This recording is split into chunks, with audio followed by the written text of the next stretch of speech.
นี่เฮ็ดติดะนะสบายดีบ่สุขสุขคนเด้อเดี๋ยวมากินหมูกระทะแล้วกันเด้อพี่น้องเนาะมื้อนี้ได้หมูกระทะพี่น้องมาแซ่บๆกันเด้อบ่สุขสุขคนเนาะกินอยู่ในหาดเนาะนี่กระเพาะปลานะมาแซ่บๆกันเด้อ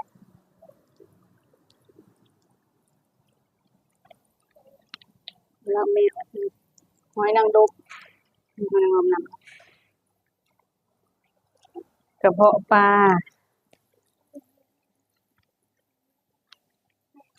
มาติหำอู้เป็นตาแซ่บเด้พี่เหนียวดูสิมาแซ่บๆกันเบ่สุขสุขคนพี่มานางพี่ก็ได้ดูว่านางพี่มาเอาหำสีดเอาไว้นี่เอาไว้แหละบวงตัวนี้เดี๋ยวจะกินแต่กระต้มเอานี่เครื่องปรุงกระเพาะปลาเนาะมีเส้นแล้วก็มีอันเส้นหมี่เนาะเส้นหมี่ขาวใส่มาเด้อว่าสิโหสิโพดใส่กันนี่เด้อจะเอาถ้วยมาแบ่งเอาดูเด้อคนใส่กันก่อนจะได้กินปลาหมึกไปตลาดถนนคนเดินเนาะซื้อมากินไปกินตีนตำยังตีนตำตีนตำเอาใส่จักหน่อยนึงอย่าดูกินน้ำบ่หลายมันสิเผ็ดน้ำตาลจักหน่อยนึงขออนุญาตนั่งเอาสิเด้อเนาะขนาดก็กินแม่จะบ่กินก็บ่กินติวน่ะไปทานกินไม่สิได้อายได้กินนำแม่กินบ่ติเอาพี่ซะอีกเนาะพวกนี้บ่กินน้ำเผาเอาพี่ซะอีกบ่เผ็ดแห้งนะไปกินจังมูจอเอาถ้วยให้น้องพี่ละใส่ถ้วยขาวๆเอามาให้ติเอาถ้วยมาให้แม่อย่ามันสุกๆเด้อกระเพาะนั่นหมูกระทะเนาะ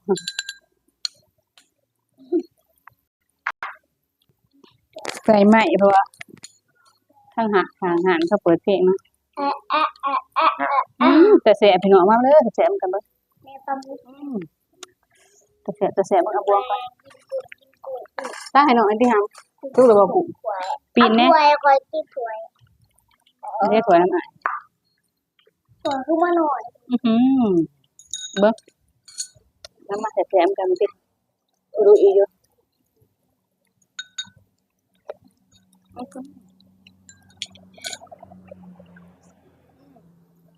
แซ่บๆกระเพาะปลาบ่ได้กินโดนได้นี่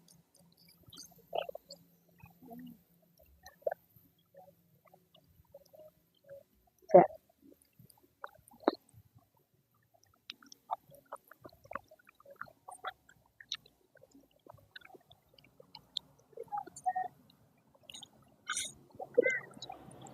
ให้แม่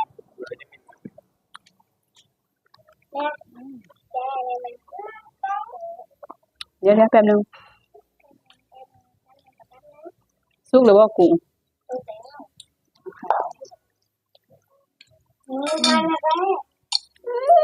เดี๋ยวอายอาหารดูได้อยู่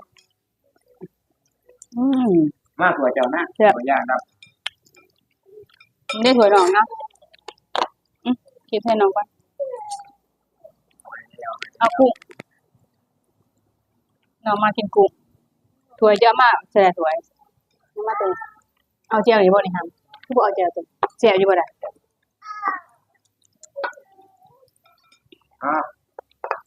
นี่แหละน้องนั่งพี่แหละ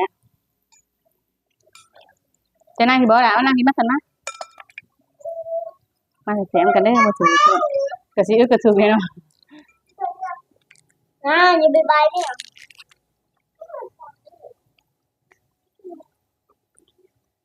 หมูกระทะบ่ได้กินโดนได้คือเป็นแบบต่างซื้อหาได้นี่แบบนี้ละ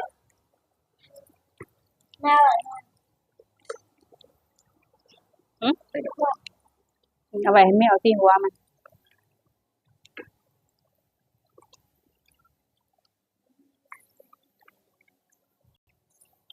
กินอันนั้น3-4คนแม่ลูกเนาะปิ้งสุกๆเลยลูกเด้อหมูนี่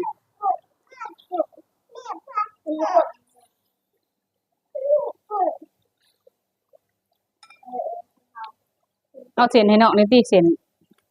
นดอย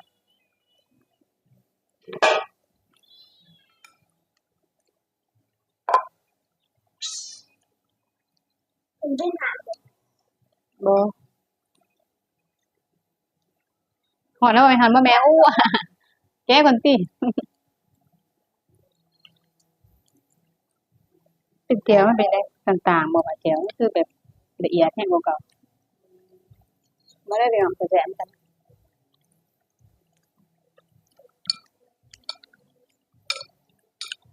อืมแซ่บแก้วของครัวนะพัดระวังแม่มันจะออกส้มๆเนาะส้มๆหวานๆแซ่บๆนัวๆ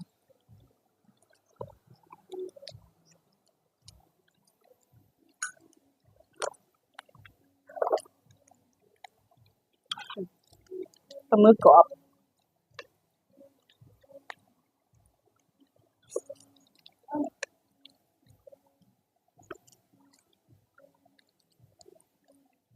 ฮอดนะฮอด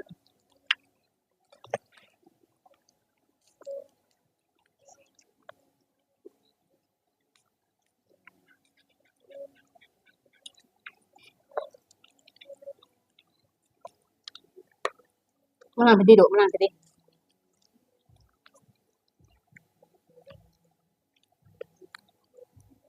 นางมักกินกุ้งแล้วเอาใส่ไว้อ่าเช้าเย็นจังแกะอืมแซ่บเหมือนกัน อากาศก็บ่หนาวปานใดเนาะมื้อนี้เนาะไปย่างตลาดแฮงร้อนซั้นพี่น้องเอ้ยคนหลายหลายออกจากเรือนไปก็สิแบบก็บ่ร้อนแฮงปานใดเนาะหนาวๆหน่อยหนึ่งแต่ออกไปฮอดตลาดโอ้ยร้อนอันนี้หยังนี่เอิ้นหยังนี่วะผ้าขี้ริ้วเนาะผ้าขี้ริ้ว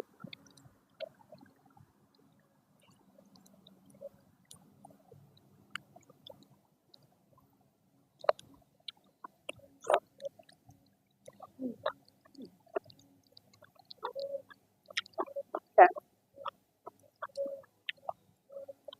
นะ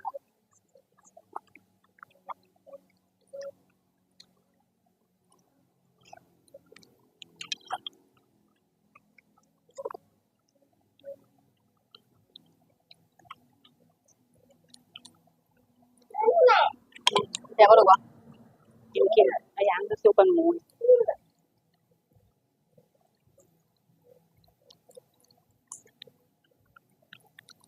สูตรหนึ่งร้อยเก่าๆเนาะก็เลยเอา200เด้อ200บ้านหึบ้านครับแล้วก็แถมนำมันบางมันติดอันนั้นในรอบหลายเดือนเนาะบ่ได้กินหมูกระทะเนาะ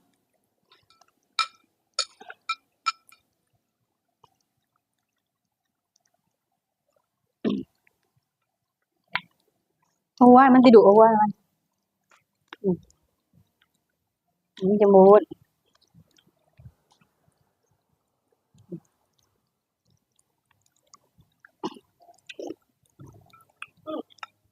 อืมแก้ผมหน้าผม เอาใส่ไว้อีกห้ามปรุงเนาะมากินใส่เบิดโดด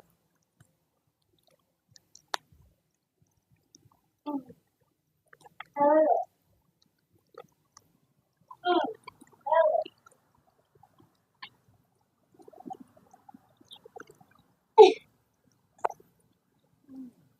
เออแก้เลยนะเสียบๆแก้แก้มันเย็นก่อนสิให้มันเย็นก่อนเคยเป็นอย่างนะคุณก็เป็นอย่างโตเพราะว่าตัวนี้มันยังไม่ทันสุกเลยนะตัวนี้มันยังไม่ทันอืมทุกอย่างดูทุกอย่างกูนี่ได้เบิ้งเลยสิใครใครเย็นน่ะบ่ให้มันเย็นก่อนสิมันเย็นๆก่อนสิเบิ้งกูทับโตแบบดูเอานี่ชิ้นสไลด์แบบเขาแบบนี้ยังเถิดเขากินชาบูเนาะง่ายบางๆไปเนาะใส่เครื่องเนาะเขาก็ง่าย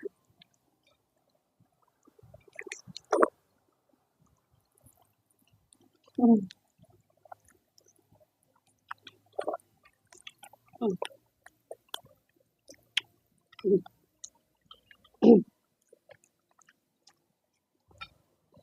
อืมความงาม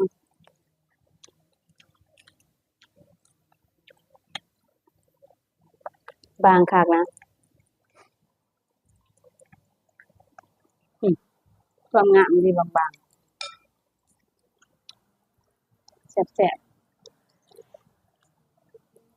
เจ้าหน้าที่ได้ทำยิบยาวโพดบ่ ที่ประเทศพอแล้วเนาะมันสิยาวโพด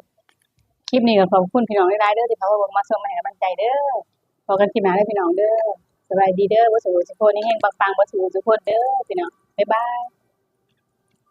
กดให้แม่